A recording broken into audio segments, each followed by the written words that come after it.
Putin को हराने वाला फाइटर जेट उड़ाया जा रहा है। ये है फ्रांस का राफाल और इस वक्त यूक्रेन वॉर जोन को लेकर दुनिया की सबसे बड़ी खबर ज़ेलेंस्की ने दी है। फ्रांस में युद्ध का नक्शा देखने के बाद मैक्रों ने ज़ेलेंस्की को बहुत बड़ा भरोसा दिया है। ज़ेलेंस्की दावा कर रहे हैं कि यूक्रेन अब फ्रांस से 10-20 नहीं बल्कि 100 राफाल जेट लेने वाला है। 100 राफाल जेट के लिए यूक्रेन और फ्रांस में समझौता हो गया है। ये ज़ेलेंस्की का ऐसा दावा है कि जो पुतिन के गुस्से को कई गुना भड़का देगा और फिर कोई शक नहीं कि रूस के टारगेट पर सबसे बड़ा नेटो देश फ्रांस होगा। राफाल को लेकर ज़ेलेंस्की की ब्रेकिंग ने वर्ल्ड वॉर का खतरा पैदा कर दिया है। माना जा रहा है कि अगर यूक्रेन को राफाल मिलता है तो रूस के लिए ज़ेलेंस्की को हराना मुश्किल हो जाएगा, क्योंकि फिर रशियन एयर डिफेंस को फ्रांस के राफाल मजबूत टक्कर देंगे। लेकिन क्या ऐसा मुमकिन है? Підготовлені домовленості і сьогодні підписуються важливі документи про значне посилення наших оборонних спроможностей. І перше, це Україна зможе отримати 100 літаків Рафаль F-4, дуже сильні французькі радари, 8 систем протиповітряної оборони, САМ-Т. फ्रांस में ज़ेलेंस्की और मैक्रों की सीक्रेट मीटिंग में क्या हुआ, पूरी डिटेल्स देखने से पहले चलिए उस मोर्चे पर जहां सैनिकों को मौत के घाट उतारने वाली मशीन बहुत तेजी से काम कर रही है। यूक्रेन के वॉर जोन का सबसे खतरनाक वीडियो है ये। ज़ेलेंस्की और पुतिन के युद्ध में मिल रही है सबसे डरावनी मौत। फौजियों के फौलादी हौसले को पस्त करने वाला ये वीडियो पूरी दुनिया में वायरल हो रहा है। पुतिन और ज़ेलेंस्की दोनों के मोर्चे पर फौजियों की जान कैसे जा रही है, एक एक वीडियो आपके सामने है। एक धमाके से पूरा जिस्म उड़ा देने वाले ड्रोन यूक्रेन में चुन चुन कर जान ले रहे हैं। दौड़ा दौड़ा कर मार रहे हैं उड़न खटोले। ये फौजी किस देश के हैं? फ्रंट कौन सा है? मौत बांटने वाली ये ड्रोन कौन उड़ा रहा है? सब बताएंगे, एक एक ड्रोन अटैक दिखाएंगे। पहले देख लीजिए, जब बम लेकर उड़ने वाला ड्रोन फटता है तो आखिरी वक्त फौजी कैसे उसके सामने बेबस नजर आता है।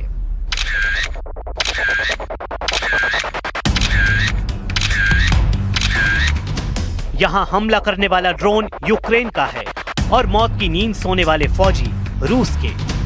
यूक्रेन की 414 ड्रोन ब्रिगेड कहर बरसा रही है।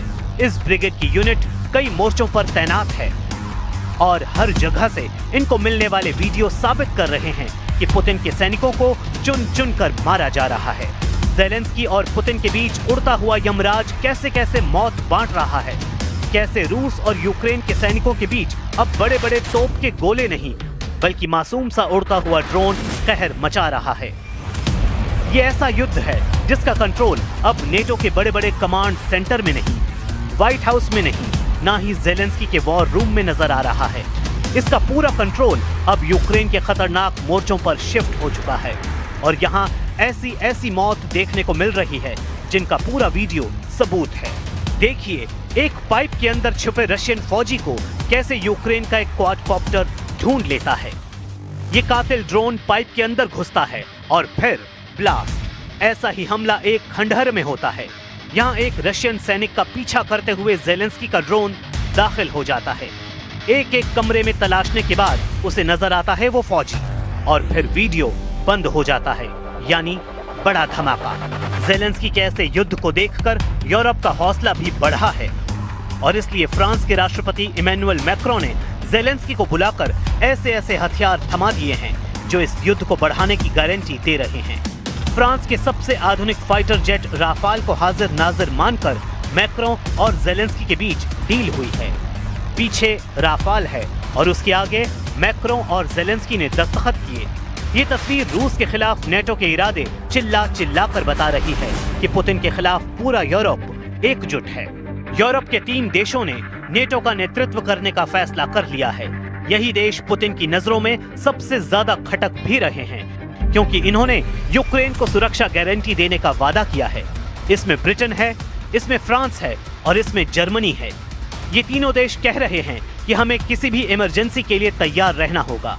इनमें भी केयर स्टारमर और इमैनुअल मैक्रों सबसे ज्यादा सक्रिय हैं, जबकि जर्मनी ने कहा है कि वो यूक्रेन में सेना नहीं भेजेगा।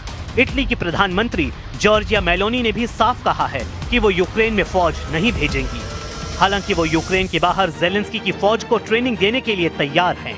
फ्रांस के राष्ट्रपति इमैनुअल मैक्रों पहले ही व्लादिमीर जेलेंस्की को मिराज फाइटर जेट की नई खेप पहुंचाने का वादा कर चुके हैं।